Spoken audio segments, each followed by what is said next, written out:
Napanatili ni Bagyong Domeng ang typhoon intensity nito, and latest location natin as of 10 a.m. nasa layong 645 kilometers silangan ng Basco, Batanes.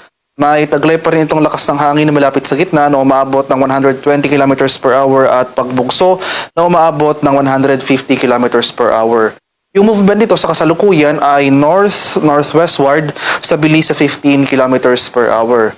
Dahil sa pinagsamang trough or extension nitong si Bagyong Domeng as well as yung southwest monsoon o yung hanging habagat na pinapalakas nito, ay makakaranas pa rin tayo ng mataas sa tsansa ng mga kaulapan at mga kalat-kalat na pag-ulan na may pagkulog at pagkilat sa malaking bahagi ng Luzon at western section ng Visayas and Mindanao. Itong trough or extension ni Bagyong Domeng posibleng magdulot ng mga pag-ulan sa malaking bahagi ng Central Luzon at mga areas ng Cagayan at Isabela. Samantalang itong hanging habagat magdudulot naman ng mga pag-ulan, mga kaulapan at mga pag-ulan dito sa may Metro Manila, Calabarzon, Mimaropa, Western Visayas, Negros Island Region, Zamboanga Peninsula at Sabarm.